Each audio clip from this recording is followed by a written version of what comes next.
Hello everyone, welcome to Marmo classes. Let us see question number 6 of chapter Force and Laws of Motion. A cracker of mass 100 gram explodes into two pieces of equal mass. ಒಂದು cracker ಇದೆ, ಪಟಾಕಿ ಇದೆ, ನಮ್ಮ ಹತ್ರ 100 gram ಇದೆ, ಬೆಂಕಿ ಹಚ್ಚಿದೀನಿ. ಹೆಂಗ್ break ಆಯ್ತದ? Equal pieces, two equal pieces ಆಗಿ ಎಕ್ಸ್ಪ್ಲೋಡ್ ಆಗಿದೆ.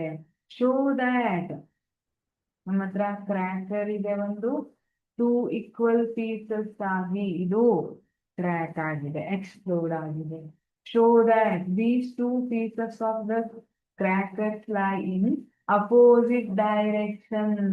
ಹಾಗಿದ್ರೆ ನೋಡಿ, ಮತ್ತೇನು ಡಾಟಾ ಕೊಟ್ಟೇ ಇಲ್ಲ ಇಲ್ಲಿ. 100 ಗ್ರಾಮ್ ಕ್ರ್ಯಾಕರ್ ಒಂದೇ ಕೊಟ್ಟಿದ್ದಾರೆ. ಏನ್ ಕೇಳ್ತಿದ್ದಾರೆ? You have to show that these two pieces of the cracker fly in opposite direction. ಒಂದು ಈ ಡೈರೆಕ್ಷನ್ ಹೋದ್ರೆ ಒಂದು ಅಪೋಸಿಟ್ ಡೈರೆಕ್ಷನ್ ಅಲ್ಲಿ ಹೋಗುತ್ತೆ ಅಂತ ನಾವೀಗ ತೋರಿಸ್ಬೇಕು. ಹೇಗೆ? Okay, see here. We know that according to law of conservation of momentum, law of conservation of momentum according ನಾವು ಬರೆದ್ರೆ ಏನಾಗುತ್ತೆ? m1 v1 plus m2 v2 is equal to 0 ಆಗುತ್ತೆ. ಯಾಕೆ? ಇನಿಷಿಯಲ್ ಮೊಮೆಂಟಮ್ ಆಫ್ ಕ್ರ್ಯಾಕರ್ ಏನಿದೆ? 0 ಇದೆ. ಯಾಕೆಂದ್ರೆ velocity ಏನಿದೆ? Initially it is in rest position. therefore momentum ಏನಾಗುತ್ತೆ? 0. ವೆಲಾಸಿಟಿ 0 ಇರುತ್ತೆ, ಸೊ ಇನಿಷಿಯಲ್ ಮೊಮೆಂಟಮ್ 0 ಇರುತ್ತೆ. ಆಫ್ಟರ್ ಎಕ್ಸ್ಪ್ಲೋಷನ್ ಆದ್ಮೇಲೆ m1 v1 ಇದು one part in mass ಆಯ್ತು, ಇದು ಅದರ ವೆಲಾಸಿಟಿ ಆಯ್ತು. ಇದು another part in mass and ಇದು ಆ ಪಾರ್ಟ್ ಇನ್ ವೆಲಾಸಿಟಿ.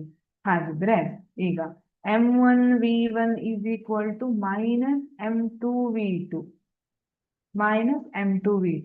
ಬಟ್ ಏನ್ ಕೊಟ್ಟಿದ್ದಾರೆ ಇಲ್ಲಿ? Cracker of mass 100 gram explodes into two pieces of equal mass.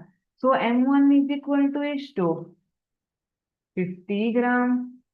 ಅಥವಾ ನೀವು ಕೆಜಿಯಲ್ಲಿ ಬೇಕಾದ್ರೆ ಕೆಜಿಯಲ್ಲಿ ಬರ್ಕೋಬಹುದು, 0.05 kg. ಅದೇ ತರ m1 equal to m2 ಇದೆ.